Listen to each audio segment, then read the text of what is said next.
నమస్తే, నా పేరు బాయ్ సైదా. మీరు చూస్తున్నారు యువ ద వే ఛానల్. యువ ద వే ఛానల్లో ఈరోజు మనం విశ్లేషించుకుంటున్నటువంటి అంశం భారతదేశంలో ఆరోగ్యం యొక్క పథకాలు లేదా కార్యక్రమాలు. అంటే భారతదేశంలో ఆరోగ్య కార్యక్రమాలు ఏ విధంగా ఉందనేటువంటిది ఈరోజు మనం విశ్లేషించుకోబోతున్నాం. అంటే హెల్త్ ప్రోగ్రామ్స్ ఇన్ ఇండియా, అంటే హెల్త్ ప్రోగ్రామ్స్ అనేటువంటిది ఏ విధంగా ఉందనేటువంటిది ఈరోజు మనం విశ్లేషించుకోబోతున్నాం. ఇంకెందుకు ఆలస్యం, మనం క్లాస్లోకి వెళ్ళే ముందు మీరు గనక ఇంతవరకు యువ ద వే ఛానల్ని సబ్స్క్రైబ్ చేయకపోతే సబ్స్క్రైబ్ చేయండి, పక్కన ఉన్న బెల్ ఐకాన్ని టచ్ చేయండి, లైక్ చేయండి, షేర్ చేయండి, కామెంట్ చేయండి. ఇంకెందుకు ఆలస్యం, ఈరోజు క్లాస్లోకి వెళ్ళిపోదాం.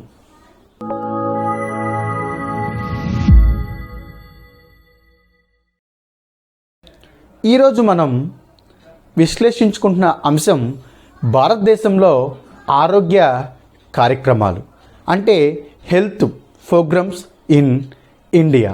అంటే మనం హెల్త్ స్కీమ్స్ ఇన్ ఇండియా అని కూడా ఈ క్వశ్చన్ని చెప్పుకోవచ్చు. అంటే భారతదేశంలో ఆరోగ్య పథకాలు. అంటే ఏ దేశానికైనా ఆరోగ్యం అనేటువంటిది చాలా అవసరం. ఉదాహరణకి చూడండి, మన కుటుంబంలో ఎవరైనా అనారోగ్యంతో ఉంటే కుటుంబం ఏమవుతుంది? నష్టపోతుంది. అట్లాగే భారతదేశంలో కూడా, అంటే ప్రపంచ దేశాల్లో ఎక్కడైనా సరే ఆరోగ్యవంతంగా ఎప్పుడైతే ఆ దేశాలు ఉంటాయో అప్పుడు ఆ దేశాలు అనేటువంటిది అభివృద్ధి అనేటువంటిది చేయటం జరుగుతుంది.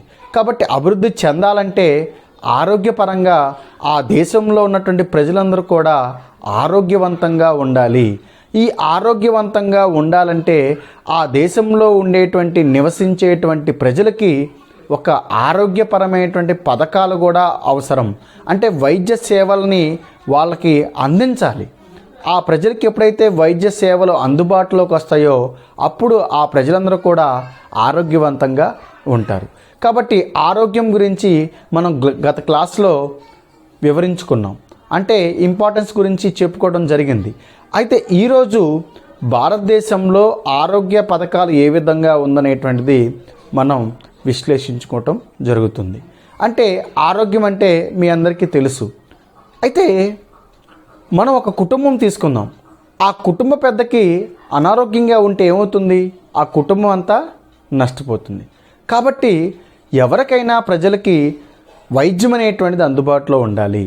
అంటే మన దేశం ఒకటే కాదు, ప్రపంచంలో ఏ దేశానికైనా వైద్యం అనేటువంటిది అందుబాటులో ఉండాలి. అంటే మనం అందుబాటులో ఉండాలంటే ఏంటి? ఖచ్చితంగా ఆ దేశం యొక్క అభివృద్ధి చెందాలంటే, అంటే అభివృద్ధి చెందిన దేశాల్లో చేరాలంటే ఆ దేశంలో ఉన్నటువంటి మానవ వనరులు అనేటువంటిది అభివృద్ధి కావాలి. మానవ వనరులు అంటే ఆల్రెడీ మనం వివరించుకున్నాం. ఏమేమి వివరించుకున్నాం? విద్య కావచ్చు, వైద్యం కావచ్చు, అట్లాగే ఉపాధి కల్పన కావచ్చు, అందరికీ కూడు గూడు గుడ్డ, ఇవన్నీ కూడా ఒక ప్రైమరీ నీడ్స్గా మనకి ఇక్కడ కనిపిస్తాయి. కాబట్టి ఇవన్నీ అందుబాటులోకి రాగాలి.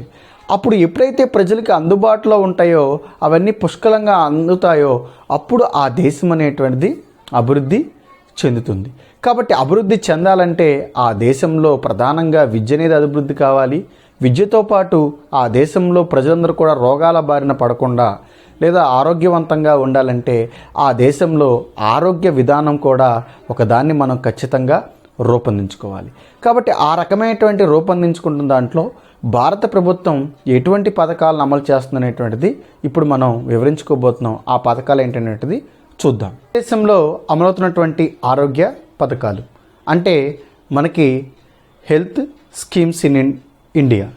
భారతదేశంలో మొట్టమొదటిగా చూసుకుంటే కనుక జాతీయ గ్రామీణ ఆరోగ్య మిషన్, అంటే నేషనల్ రూరల్ హెల్త్ మిషన్.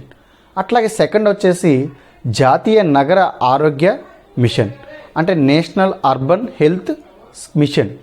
అట్లాగే మూడు వచ్చి జనని సురక్ష యోజన, ఇది బిడ్డలకు సంబంధించినటువంటి పథకం. నాలుగు వచ్చేసి ప్రధానమంత్రి స్వస్థ్య యోజన. అట్లాగే ఐదు వచ్చేసి రోగి కళ్యాణ సమితులు, అంటే ఇక్కడ రోగి కళ్యాణ సమితులు అనేటువంటిది కూడా ఏర్పాటు చేయడం అనేది జరిగింది. ఆరు వచ్చేసి గ్రామీణ వైద్య మరియు పారిశుద్ధ్య కమిటీలు, అంటే village health and sanitize committees. 7 వచ్చేసి మొబైల్ సంచార వైద్య యూనిట్లు, అంటే మొబైల్ మెడికల్ యూనిట్స్. అట్లా 8 వచ్చేసి ఆయుర్వేద, యునాని, అట్లా సిద్ధి, హోమియో సేవల సంబంధించినటువంటి పథకం. 9 వచ్చేసేపాటికి జనని శిశు సంరక్షణ కార్యక్రమం. ఇక్కడ శిశు సంరక్షణ కార్యక్రమాలు కూడా మనకి ఇక్కడ అవుతుంది. 10 వచ్చేసి సోషల్ హెల్త్ యాక్టివిస్ట్స్. ఈ పథకాలన్నీ కూడా మన భారతదేశంలో ఇప్పటి వరకు కూడా అమలవుతున్నటువంటి కార్యక్రమాలు. అయితే మొట్టమొదటి పథకం అనేటువంటిది చూద్దాం. మొట్టమొదటి పథకం వచ్చేసి జాతీయ గ్రామీణ ఆరోగ్య మిషన్, అంటే నేషనల్ రూరల్ హెల్త్ మిషన్. ఇది ఎందుకు పెట్టారా అంటే కనుక ఆరోగ్యం సంబంధించినటువంటి వ్యవస్థాపన సౌకర్యాలని బలపరిచి ఒక ఆరోగ్యపరమైనటువంటి అందుబాటులోకి తీసుకురావాలి. అంటే ఆరోగ్య సంబంధించినటువంటి హెల్త్ స్కీమ్స్ని మనం డెవలప్ చేయాలంటే కనుక, అంటే వ్యవస్థాపన సౌకర్యాలని బలపరిచి ఆరోగ్యపరమైనటువంటి విధానాలను కూడా అమలు చేయటం అనేటువంటిది తీసుకురావటం అనేది జరిగింది. అయితే దీన్ని ఉపయోగంలోకి తీసుకురావడం కారణంగా ఈ మిషన్ మనం ఆరోగ్య వ్యవస్థని మెరుగుపరచదనే దాంతో ఈ యొక్క మిషన్ సంబంధించినటువంటి కొన్ని ప్రణాళికల్ని రూపొందించడం కూడా భారత ప్రభుత్వాలు చేశాయి. కాబట్టి ఆ యొక్క ప్రణాళిక ఏంటయ్యా అంటే, మొట్టమొదటి చూస్తే కనుక 2008 నాటికి 5 లక్షల గుర్తింపు పొందినటువంటి సామాజిక ఆరోగ్య కార్యకర్తలను ఏర్పాటు చేయటం. అంటే ఇక్కడ 2008లో కల్లా మనకి 5 lakhs సంబంధించినటువంటి సోషల్ యాక్టివిటీస్ సంబంధించినటువంటి, అంటే సోషల్ సంబంధించినటువంటి హెల్త్ యాక్టివిటీస్ని డెవలప్ చేసేందుకు గాను యాక్టివిస్టులను తయారు చేయడం అనేటువంటిది లక్ష్యంగా పెట్టినారు.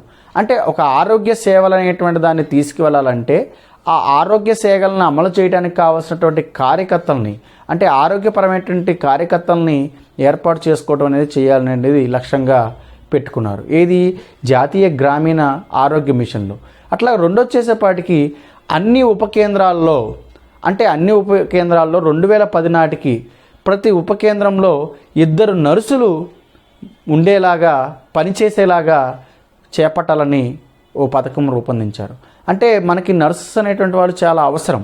ప్రైమరీ హెల్త్ సెంటర్స్లో, అంటే ఉప కేంద్రాల్లో ఏవైతే ఉన్నాయో అక్కడ ఖచ్చితంగా నర్సెస్ అనేటువంటి వాళ్ళని మనం నియమించాల్సినటువంటి అవసరం ఉందనేటువంటిది ఇక్కడ మనకి అర్థమవుతుంది. ఇక 3 చూస్తే కనుక 2010 నాటికి అన్ని ప్రాథమిక ఆరోగ్య కేంద్రాల్లో 3 నర్సులు సిబ్బందిని ఏర్పాటు చేసే విధంగా, అంటే 3 నర్సులు అనేటువంటి వాళ్ళు ఖచ్చితంగా ఉండేలాగా, వాళ్ళు కూడా 24 hours, అంటే రోజులో 24 గంటల పాటు వాళ్ళ సేవలు అందుబాటులో ఉండేలాగా చర్యలు అనేటివి తీసుకున్నారు.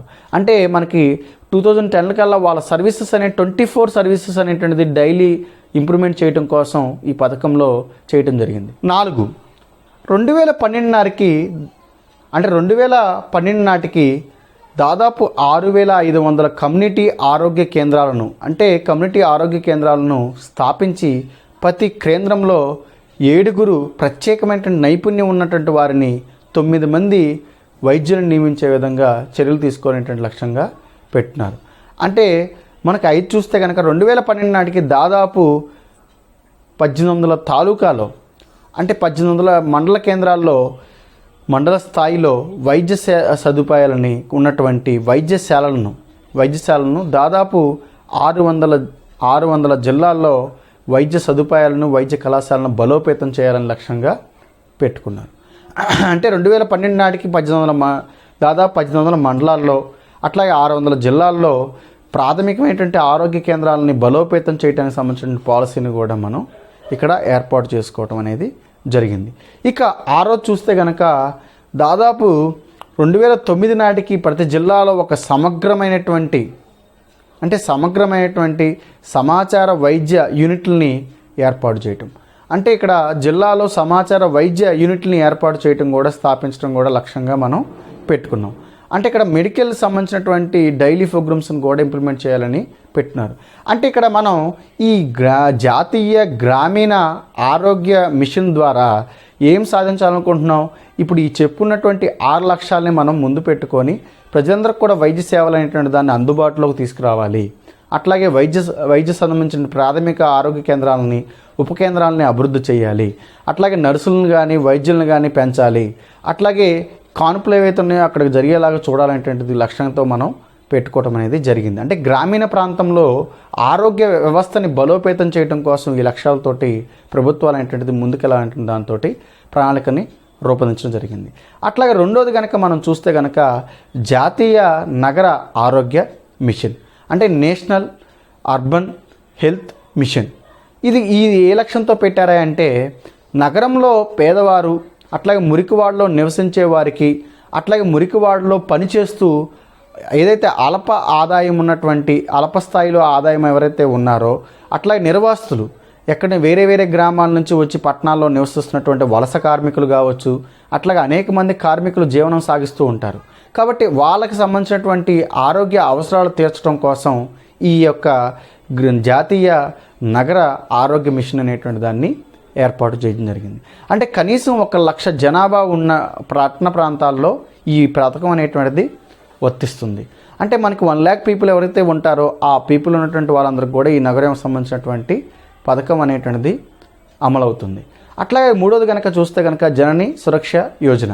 ఈ పథకం జనని సురక్ష యోజన అంటేనే జనని సురక్ష యోజన అంటున్నాం. అంటే ఎవరైతే పిల్లలు కంటారో, అంటే మనం ఏదైతే వ్యవస్థాపనపరమైనటువంటి కానుపులు ప్రోత్సహిస్తూ, అంటే ఇక్కడ ప్రస్తుతికి సంబంధించిన మరణాలను తగ్గించడం కోసం, అంటే ఏదైతే ప్రసవం టైంలో మరణాలు అయితే ఎక్కువైతే ఉన్నాయో ఆ మరణాలను తగ్గించడం కోసం, అట్లాగే శిశు మరణాలని తగ్గించడం కోసం ఈ పథకం అనేటువంటిది లక్ష్యంగా ఉంది. అంటే ఈ పథకం ద్వారా ఏం చేస్తున్నాం మనం, ఏదైతే జననాల టైంలో ఉండేటువంటి మరణాలని అట్లాగే శిశు మరణాలు రెండింటిని కూడా మనం తగ్గించగలుగుతున్నాం. అంటే తల్లి మరణాలు కావచ్చు, బిడ్డ మరణాలని రెండింటిని కూడా తగ్గించాలనే లక్ష్యంతో ఈ జననీ సురక్ష యోజన పథకాన్ని అమలు చేస్తున్నాం. అంటే ఈ పథకం ప్రకారం దాదాపు 35 కోట్ల మందికి, అంటే మహిళలకి లబ్ధి పొందడం అనేటువంటిది జరిగింది. ఈ పథకంలో దాదాపు 100% కానుపులు అనేటువంటివి హాస్పిటల్లో జరిగేలాగా చూడటం, అట్లాగే వాళ్ళకు కావాల్సినటువంటి నగదు సంబంధించినటువంటి సదుపాయాలను కూడా కల్పించటం, అంటే నగదు సహాయాన్ని కూడా అందించటం, అట్లాగే వైద్యుల యొక్క సంరక్షణలో ఈ రెండింటిని కూడా సమగ్రంగా అమలు చేయటం కోసం ఈ పథకాన్ని ఏర్పాటు చేయటం అనేటువంటిది జరిగింది. అంటే ఈ పథకం విధానం యొక్క లక్ష్యం ఏంటి, సంస్థల యొక్క సామర్థ్యాన్ని స్థాయిని పెంచటం వల్ల, సంస్థాపరమైనటువంటి కానుపులు ప్రోత్సహించడం వల్ల ఈ పథకాన్ని విజయం చేకూరుందనే చెప్పాలి. అంటే అప్పుడు దాకా గ్రామీణ ప్రాంతాల్లో మంత్రసానులు వీళ్ళందరూ కూడా వైద్య సేవలను అందించే పరిస్థితి ఉండేది. కానీ ఇప్పుడు ఈ పథకం అందించడం కారణంగా ఏమైంది, వ్యవస్థాపన సౌకర్యాలు ఎప్పుడైతే వైద్య సదుపాయాలు ఎప్పుడైతే మెరుగుపరిచారో, ప్రాథమిక ఆరోగ్య కేంద్రాల్లోనే వైద్యం అందించుకోవాలనేటువంటిది చెప్పారో, ఆ చెప్పడం కారణంగా ఏమవుతుంది, అక్కడ కానుపులు అనేటువంటిది అక్కడ జరగడం కారణంగా తల్లి కావచ్చు, శిశువు కావచ్చు, ఇద్దరు కూడా మరణాలు తగ్గడం అనేటువంటిది ఈ పథకంలో జరిగింది. ఈ పథకంలో ప్రధానంగా అనేక వ్యవస్థాపన పరంగా, అంటే హాస్పిటల్లోనే జన్మించాలనే అవగాహన కూడా ఈ పథకం ద్వారా పెంచడం అనేటువంటిది జరిగింది.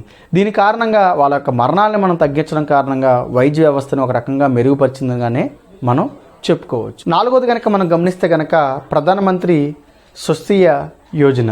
ఈ స్వస్థీయ యోజన ద్వారా ఏంటంటే ఈ కార్యక్రమం దేశంలో అనేక ప్రాంతాల్లో ఉన్నటువంటి అసమానతల యొక్క సరిహద్దులని తుడిచివేయటంతో లక్ష్యంగా ప్రారంభించింది. అంటే ఆరోగ్య సంరక్షణ సేవల్ని అందుబాటులోకి తీసుకురావడం కోసం ప్రారంభించారు. అంటే ఉదాహరణకి మనం గమనిస్తే కనుక ఇప్పుడు ఆరోగ్యశ్రీ ఉంది.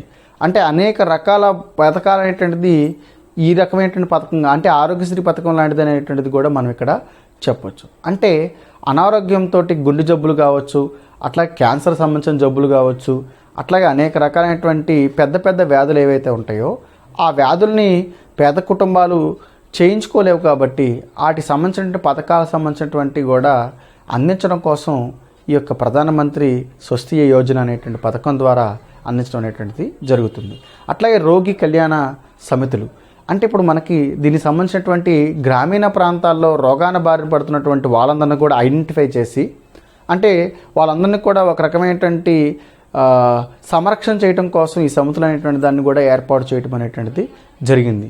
ఇక ఐదవది కనుక చూస్తే గ్రామీణ ప్రాంతంలో అంటే గ్రామీణ వైద్య మరియు పారిశుద్ధ్య కమిటీలు, అంటే village health and sanitize committees అనేటువంటిది. ఎందుకంటే ఆ గ్రామీణ ప్రాంతాల్లో వైద్య సంబంధించిన రోగాలకు సంబంధించిన ప్రబలకుండా, అంటే ఆ గ్రామాల్లో ఏవైతే ఈ వైద్యం సంబంధించిన సదుపాయాలను అందించడంతో పాటు పారిశుద్ధ్యంగా ఎలా ఉండాలి, అంటే కాలువల క్లీనింగ్ కావచ్చు, ఒక బీచింగ్ని వేయటం కావచ్చు, అట్లాగే వ్యాధులకు సంబంధించిన టెస్టులు చేయటము, అట్లాగే గ్రామీణ ప్రాంతాల్లో ఉన్నటువంటి వాళ్ళందరూ కూడా రోగాలు సోకకుండా ఒక రకమైనటువంటి సంరక్షణ కల్పించటం, ఈ యొక్క పారిశుద్ధ్య కమిటీలు అనేటువంటిది చేయటం కారణంగా ఒక శానిటైజేషన్ అనేటువంటిది అక్కడ జరుగుతుంది.